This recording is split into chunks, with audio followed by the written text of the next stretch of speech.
Welcome friends, बहुत बहुत स्वागत है आप सभी विद्यार्थियों, परीक्षार्थियों, अभ्यर्थियों, छात्र छात्राओं का हमारे इस YouTube चैनल एजुकेशनल प्लेटफॉर्म में।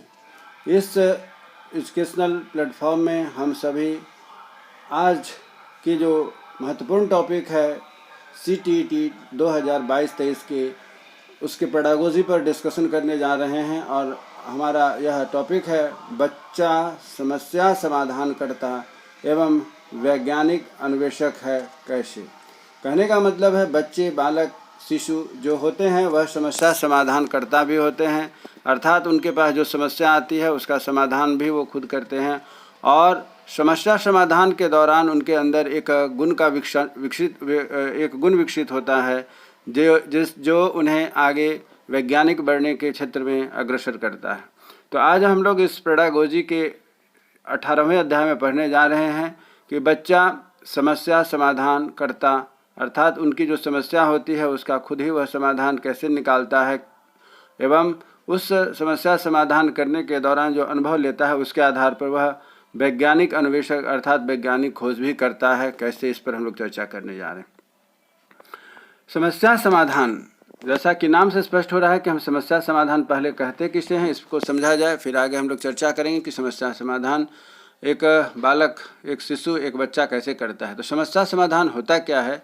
स्टैनले ग्रे साहब का कहना है कि समस्या समाधान वह प्रतिमान है जिसमें तार्किक चिंतन निहित होता है, अर्थात जब हमारे पास समस्या आती है तो हम उस पर चिंतन करना शुरू करते हैं तार्किक स्तर से, सामान्य स्तर से नहीं, विशेष दिमाग लगा करके तार्किक स्तर से सोचना शुरू करते हैं कि इसका समाधान कैसे निकलेगा।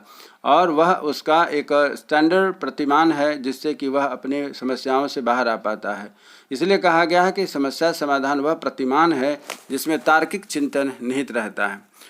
दूसरी तरफ वहीं कहना है, एक और महान वैज्ञानिक साहब हैं, मनोवैज्ञानिक, उनका कहना है कि समस्या समाधान के अनेक स्तर होते हैं। कुछ जैसे कि हम सरल से कठिन की ओर, यदि कठिन आपको एकाएक आ जाए तो हम उसका समाधान नहीं निकाल सकते हैं, परंतु सरल से कठिन की ओर अर्थात थोड़े बहुत हमें अनुभव हैं, सरल से सरल को यदि हम सॉल्व किए रहते हैं, समाधान निकाले रहते हैं, तो उस चिंतन के आधार पर, तार्किक चिंतन के आधार पर हम सरल से कठिन की ओर जो भी समस्या आएगी उसका हम समाधान निकालते चलते हैं। अब बात आती है कि यह जो चिंतन होती है उनके 3 तत्व होते हैं। निर्देशित चिंतन के 3 तत्व हैं।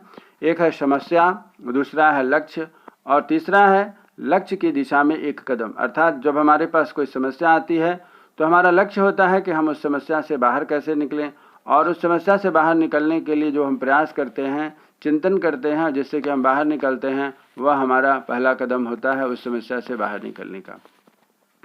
अब बात आती है कि समस्या समाधान का अर्थ क्या है। समस्या समाधान, जैसा कि आपकी परीक्षा में पूछी जाएगी, समस्या समाधान किसे कहते हैं, तो आप वहाँ पर इस प्रश्न के जवाब में लिखेंगे। ये आपके बीएड का भी पेपर, डीएलएड का पेपर, साथ ही साथ जो है टीईटी का भी पेपर है। जैसा कि मैंने बार बार कहा है कि जब अंडरलाइन वाली हमारी कोई टॉपिक होती है तो कृपया उसे आप ध्यान से देखें, क्योंकि प्रश्न उसी से बनता है। कॉम्पिटिटिव एग्जाम में भी बनते हैं और जो आपके बीएड डीएलएड की जो पेपर हैं उसमें भी इसके उत्तर उसमें ही आपको मिलेंगे, और ध्यान से समझें जिससे कि आपको समझने में आसानी हो। चलिए आगे बढ़ते हैं। समस्या समाधान का अर्थ क्या होता है, समस्या समाधान किसे कहते हैं, इसका अर्थ क्या है।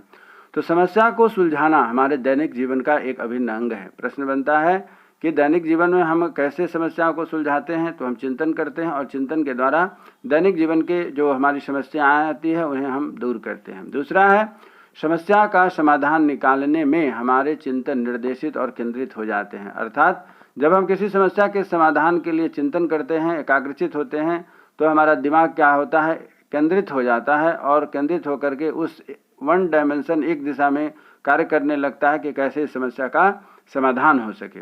तीसरा पॉइंट है कि समस्या के समाधान के लिए आंतरिक संसाधन और बाह्य संसाधन प्रयोग करते हैं। अर्थात आंतरिक संसाधन से अभिप्राय है कि जो हम सीखे समझे रहते हैं, हमारा मन मस्तिष्क है, वह हमारा आंतरिक संसाधन है, और बाह्य संसाधन जो हमारे बाहरी तत्व हैं, अर्थात हमसे जो बड़े हैं उनका हम सहयोग लेते हैं, मदद लेते हैं, जैसे कि मित्र हैं, माता पिता हैं, शिक्षक हैं, हमसे बड़े भाई हैं, ये सभी क्या है कि ये हमारे बाह्य संसाधन है जिनके द्वारा हम अपनी समस्या का समाधान निकालते हैं। और आंतरिक संसाधन है हमारी बुद्धि, विवेक, मन, स्वयं का नियंत्रण, ये सभी हमारे आंतरिक संसाधन जिनके द्वारा हम अपनी समस्याओं का समाधान निकालते हैं। अब अगला बिंदु है, अगला पॉइंट है कि बच्चा एक समस्या समाधान के रूप में कैसे है, जो हमारा आज का विषय का टॉपिक है, डिस्कशन का टॉपिक है। आप हमारे इस YouTube चैनल पर नए हैं तो कृपया हमारे इस चैनल को सब्सक्राइब करें, और यदि पुराने हैं तो कृपया इस वीडियो को आखिरी तक देखें, जिससे कि आपकी जो CTET की एवं BEd अथवा DLED की जो यह टॉपिक है उसमें भी आपको बहुत मदद मिलेगा। यदि हमारे इस टॉपिक को आखिरी तक समझते हैं, देखते हैं, तो आपके लिए काफ़ी आसान होगा इस टॉपिक को समझने के लिए, और निश्चित रूप से आप अपने कंपटीशन को क्रैक करेंगे तथा BEd DLED की परीक्षा में अच्छे अंक पा सकते हैं। चलिए आगे बढ़ते हैं। बच्चा एक समस्या समाधान के रूप में कैसे देखा जाता है, तो उसके लिए पहला पॉइंट आप देखेंगे कि स्कूल जीवन में बच्चे के सामने कई समस्याएं आती हैं। जैसे स्कूल में बच्चा है, यदि उसके पास छोटा बच्चा है तो उसके लिए घर से बाहर निकलना पहली समस्या होती है। फिर यदि वहाँ गया, यदि उसके पास जूता पहना है तो उसका लेस यदि खुल जाता है, कोई सामान गिर जाता है, कोई किसी का सामान अगर कोई दूसरा बच्चा ले लेता है, या कोई और भी तरह की समस्या होती है, तो बच्चे जब स्कूल में जाते हैं तो वहाँ से उसके अलग अलग तरह की बच्चों के अनुसार ही समस्याएं शुरू होती हैं। दूसरा है कि समस्या का समाधान स्वयं को करना होता है, अर्थात यदि बच्चा स्कूल में है, उसका जूते के लेस खुल गई, पेंसिल का नोक टूट गया, यदि कोई कॉपी पेंसिल ले लेता है, होमवर्क नहीं मिलता है, तो ये सभी बच्चों के विद्यालय स्तर की जो समस्याएं होती हैं उनको समाधान करने के लिए बच्चे को स्वयं ही अपना प्रयास करना पड़ता है। इसलिए कहा गया कि समस्या का समाधान स्वयं करना होता है। और तीसरा है कि समस्या समाधान में स्कूल व परिवार की अहम भूमिका होती है।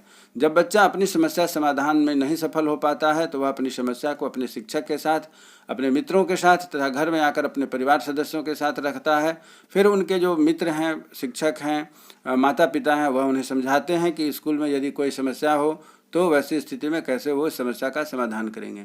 तो इस प्रकार से समस्या समाधान में स्कूल व परिवार उनके लिए अहम भूमिका निभाता है। चलिए आगे बढ़ते हैं। इसी प्रकार आगे जो हमारा विषय है, बच्चों को समस्या समाधान बनाने के लिए निम्न गुणों का विकास किया जाना चाहिए। हम एक शिक्षक होने के नाते, एक अभिभावक होने के नाते हम चाहते हैं कि हमारे बच्चे को किसी तरह की परेशानी ना हो, तो उसके लिए हमें बच्चों को कैसे तैयार करना पड़ेगा। तो बच्चों में आत्मबल का गुण विकसित करना पड़ेगा। बच्चों में यदि कोई समस्या आती है, कोई परेशानी होती है, तो उसे घबराना नहीं चाहिए। उसे आत्मबल की पहचान कराएंगे और उसके आत्मबल को विकसित करने का प्रयास करेंगे, जिससे कि बच्चा किसी भी परिस्थिति में परेशान ना हो। दूसरा है बच्चे को स्वावलंबी बनाना। स्वावलंबी बनाना मतलब यदि कोई समस्या आती है तो घबराए बिना खुद से उसका स्वयं से सोचकर समझकर उसका समाधान निकाल सके, और यदि दूसरे पर आश्रित रहेगा तो उसका समाधान शायद देर से निकले या नहीं निकल सके। अतः बच्चे को हमें स्वावलंबी बनाने का प्रयास करना चाहिए। तीसरा है कि बालकों में चिंतन एवं तर्क का विकास प्रायोगिक स्तर पर तैयार किया जाना चाहिए। अर्थात जब बच्चे अपना जो समस्या है उससे बाहर निकलने का प्रयास करते हैं तो उसे खुद ही चिंतन करना पड़ता है, तर्क करना पड़ता है कि हमने जो सीखा है, हम जो जानते हैं, समझते हैं, उसके आधार पर जो हमारी समस्या आ रही है उसको हम कैसे दूर करेंगे। तो इसलिए क्या है कि बच्चों को चिंतन और तर्क का विकास करने के लिए उन्हें प्रायोगिक, थ्योरिटिकल नहीं बल्कि उन्हें प्रैक्टिकल, अर्थात जो कुछ हो रहा है प्रायोगिक स्तर से करने को तैयार करना चाहिए, होना चाहिए, तभी उसका समाधान निकलता है। और चौथा है कि बच्चों को समस्या समाधान पर पुरस्कृत करना चाहिए। बिल्कुल सही बात है। हम सभी जानते हैं कि पुरस्कार हमारे मनोबल को आगे बढ़ाता है, उद्दीपन का काम करता है। तो बच्चे यदि अपनी समस्या समाधान करने में सफल हो जाते हैं, चाहे वो किसी भी स्तर का हो, अगर उनके स्तर की जो समस्या है जो वह सॉल्व करता है, दूर करता है, अपनी समस्या को, कठिनाइयों से बाहर निकलता है, तो हमें उसे निश्चित रूप से पुरस्कृत करना चाहिए। उससे बच्चों में मनोबल बना रहेगा और आगे बढ़ने के लिए वो हमेशा अपने विवेक बुद्धि का प्रयोग करता है। बढ़िया, बहुत अच्छी बात है। आगे बढ़ते हैं। समस्या समाधान जो हम बच्चों को सिखाएंगे, वैसे कौन कौन सी विधियाँ हैं जिससे कि बच्चे समस्या समाधान करेंगे, इस पर हम लोग को ध्यान देना है। पहला है आकलन विधि। आकलन विधि के द्वारा हम बच्चों को सिखाते हैं कि कैसे हमें इसे बाहर निकालना। ये आकलन विधि क्या होता है, इसे हम कहते हैं एल्गोरिदम मेथड। इस विधि में प्रक्रिया या नियमों का समुच्चय होता है। कौन? यह एक समस्या अकेले नहीं आती है, समस्या कई प्रकार की होती है, और समस्या जो भी हमारे पास होती है उसका कहीं ना कहीं आगे पीछे दोनों तरीके से उसका संपर्क होता है, लिंक होता है, और जो हम जाने रहते हैं, सीखे रहते हैं, समझे रहते हैं, उसके आधार पर उस समस्या का समाधान निकालने का प्रयास करते हैं। तो इस विधि में प्रक्रिया या नियमों का समुच्चय, अर्थात एक से ज़्यादा जो नियम होंगे, एक से ज़्यादा जो प्रक्रिया होगी, उसका हम प्रयोग करके इससे बाहर निकलने का प्रयास करेंगे और इसका समाधान सक्रिय तरीके से निकालने का प्रयास करेंगे। तो यह क्या होता है कि हमारे लिए काफ़ी यानी कि बच्चों के लिए काफ़ी मददगार होता है। चलिए, आकलन विधि के बाद दूसरी विधि है मध्यमान अंत विश्लेषण। मध्यमान अंत, मध्यमान मतलब हुआ, हम सभी जानते हैं यह मैथमेटिकल टर्म है, मध्यमान से लेकर के अंत तक, अर्थात उनको सबों का एक कंक्लूजन निकालना, उनका एक क्या निचोड़ होगा, और उसके बाद उस जो समस्या है उसकी समाधान अंत तक उसको निकालना, इसे कहा जाता है मध्यमान अंत विश्लेषण। इसमें विशेष प्रकार की समस्याओं का समाधान करने में एक विशिष्ट प्रकार की प्रक्रिया का चरणबद्ध प्रयोग किया जाता है। यदि हमारे पास यदि कोई समस्या है तो उन सभी समस्याओं को, जो हमारे पास ज्ञान है, बुद्धि है, विवेक है, उसके आधार पर हम क्या करते हैं, उसका एक चरणबद्ध स्टेप बाय स्टेप कि किसको पहले करना है, उसके बाद कौन सा स्टेप उठाना है, उसके बाद अगली स्टेप क्या होगी हमारी, इस तरीके से एक एक करके उस समस्या को समाधान सोचते हुए उस समस्या से बाहर निकलते हैं। और इसलिए इस समस्या को, इस समाधान को मध्यमान अंत विश्लेषण भी कहा गया है। तो इसमें एक चरणबद्ध प्रयोग के द्वारा हम आगे बढ़ते हैं। तीसरा है ह्यूरिस्टिक मेथड। ये बहुत ही इंपॉर्टेंट मेथड है, हमेशा आपको परीक्षा में इसके बारे में प्रश्न आता है, आपके बीएड, डीएलएड और कंपटीशन में तो निश्चित रूप से यह पूछा जाता है, इसलिए आप इसे ध्यान से सुनेंगे। यह विधि जो होती है, इसमें व्यक्ति समस्या समाधान के लिए किसी संभव विषय या विचार का उपयोग करने के लिए स्वतंत्र होता है। आप सभी टेक्निक जो सीखे हैं उनका तो आप प्रयोग करेंगे, उसके अतिरिक्त यदि आपका स्वयं का अपना कोई बुद्धि विवेक काम करता है जो सभी सिखाए गए टेक्निक से ऊपर उठ करके होता है या अलग होता है, तो आप उस समस्या को भी उस विधि को भी प्रयोग करते हुए यदि अपनी समस्या का समाधान कर लेते हैं तो वह क्या होता है, एक स्वतंत्र डिसीजन लेना, एक स्वतंत्र निर्णय लेना होता है और आप अपनी समस्या से बाहर आते हैं। अर्थात उस बच्चे के द्वारा यह खुद की खोज की गई, निजात की गई, और यह जो विधि होती है जिसे हम ह्यूरिस्टिक मेथड कहते हैं, आपका यह खुद का खोज होता है, शोध होता है, इसीलिए एक दूसरे नाम से भी जाना जाता है, उसे हम कहते हैं रूल ऑफ थम्स। यह परीक्षा में आपसे पूछा जाता है कि रूल ऑफ थम्स किसे कहते हैं, तो आपको ध्यान रखना होगा। रूल ऑफ थम्स का मतलब ह्यूरिस्टिक मेथड में होता है, जिसे कि अन्वेषणात्मक खोज भी कहते हैं। इसके आधार पर आप कह सकते हैं कि रूल ऑफ थम्स किसे कहते हैं। आगे बढ़ते हैं। वैज्ञानिक अन्वेषक के रूप में बच्चे, अभी तक हम लोगों ने पढ़ा था कि अपनी समस्या समाधान कैसे करते हैं। अब हम पढ़ने जा रहे हैं कि बच्चे वैज्ञानिक अन्वेषक अर्थात साइंटिफिक इन्वेंटर कैसे होते हैं, वैज्ञानिक खोज किस तरीके से करते हैं। तो बच्चा जो होता है उसके सामने क्या होना चाहिए, एक समस्या समाधान के रूप में होता है। बच्चा कैसा होता है, एक समस्या समाधान के रूप में। हम सभी बच्चे होते हैं शुरुआत में, और फिर अपनी समस्या को धीरे धीरे सुलझाते हुए, समस्या से बाहर निकलते हुए धीरे धीरे हम अनुभवी होते हैं, मैच्योर होते हैं और आगे की ओर बढ़ते हैं। उसी प्रकार बच्चा भी एक समस्या समाधाक होता है और वह आगे की ओर बढ़ता है। दूसरा है कि बच्चा एक वैज्ञानिक अन्वेषक के रूप में होता है। अपनी अनुभवों के आधार पर वह नए नए खोज, अपनी अपनी समस्याओं से समाधान निकालते हुए आगे बढ़ता है।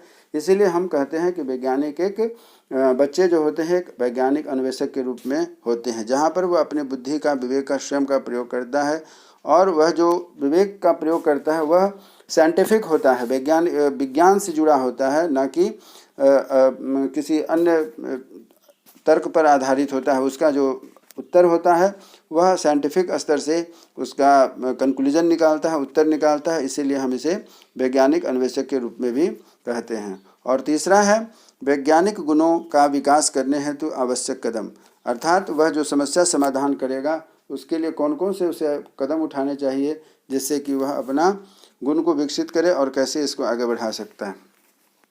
तो इसके लिए छोटी छोटी बातें हैं जिन्हें कि हम बच्चों को शुरू से अगर हैबिट डालते हैं, प्रयास करते हैं, तो वह इसमें सफल होता है वैज्ञानिक अन्वेषक बनने में।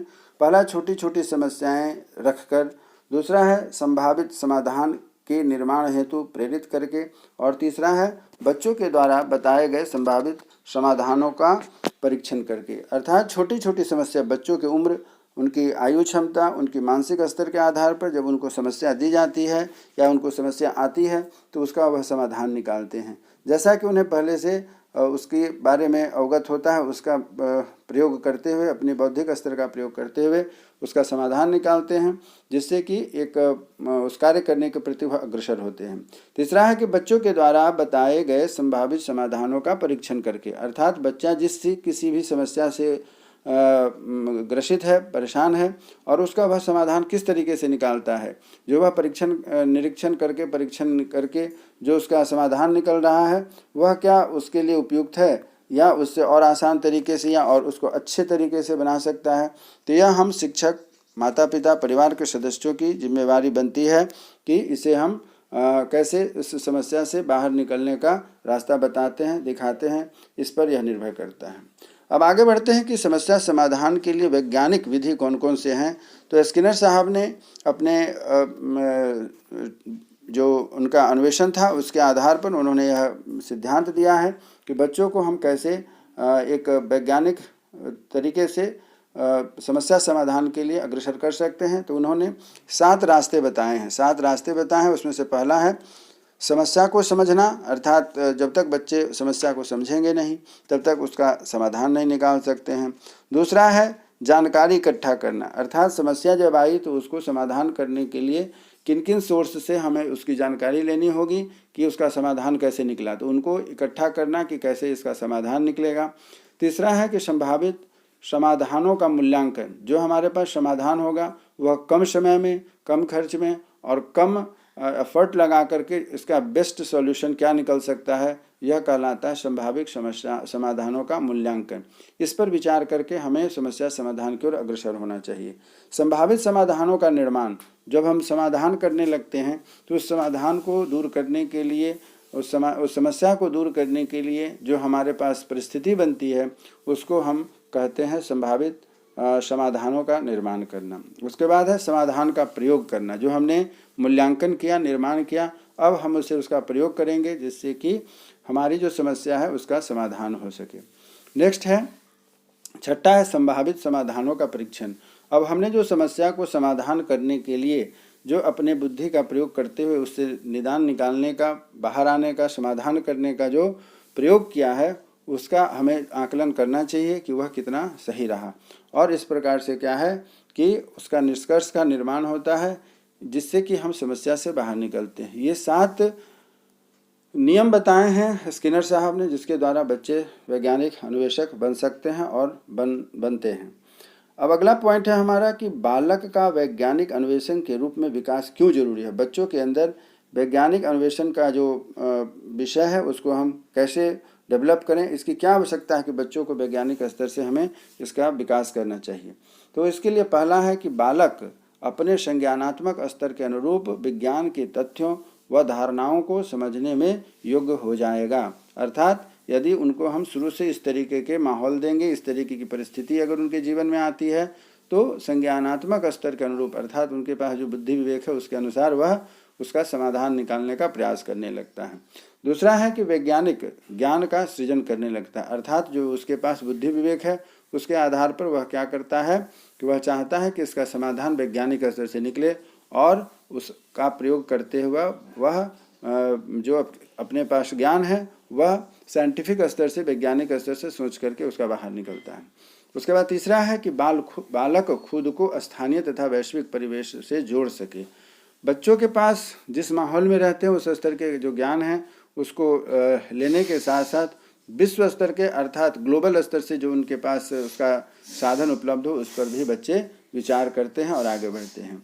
चौथा है कि बालक को रोजगार की दुनिया में एक अपना स्वयं का स्थापित करने का मौका मिलता है। जब बच्चे नए नए शोध करते हैं वैज्ञानिक स्तर से तो उससे समझ में आता है कि हमें कैसे आगे बढ़ना है, और इसके लिए वह आगे जो प्रयास करते हैं उसमें उसे अपने जीवन में आगे रोजगार में भी मदद मिलती है। और आखिरी है बालक का वैज्ञानिक स्वभाव विकसित करना, अर्थात बच्चे जब बचपन से ही साइंटिफिक रूप से वैज्ञानिक आधार पर सीखना, सोचना, समझना तथा उसको जीवन में उतारना शुरू करते हैं तो आगे जा कर के एक सच्चे अर्थों में वैज्ञानिक बन सकते हैं। इसीलिए हम कह सकते हैं कि बालक का वैज्ञानिक स्वभाव विकसित करना हम सबों के लिए परम आवश्यक है, जिससे कि उस बच्चे का, देश का, समाज का, सबका एक वैज्ञानिक स्तर से विकास हो, यही हम सबों का, हम शिक्षकों का प्रयास होना चाहिए, तभी हमारा शिक्षण सफल हो सकेगा। मित्रों, विद्यार्थियों, अभ्यर्थियों, परीक्षार्थियों, आप सबों से उम्मीद करता हूं कि आपके लिए यह टॉपिक बहुत ही कारगर सिद्ध होगा और आप इसी तरीके से हमारे इस YouTube चैनल को देखते रहें तथा वीडियो का पूरा जो लाभ लें, जिससे कि आपकी परीक्षाएं सफल हो सके, क्रैक हो सके और एक अस्थायी शिक्षक बनने का रास्ता, मार्ग प्रशस्त हो सके। इसी उम्मीद के साथ आप हमारे साथ अगले फिर एक नए टॉपिक में जुड़े रहेंगे, जिसमें हम आपको और आपके जीवनोपयोगी, आपके परीक्षा उपयोगी टॉपिक को लेकर के आएंगे। इसी उम्मीद के साथ कि आप हमारे चैनल को निश्चित रूप से सब्सक्राइब करें यदि आप हमारे नए यूज़र हैं, आप नए उपभोक्ता हैं, आप नए व्यूअर्स हैं। तब तक के लिए जय हिंद, जय भारत।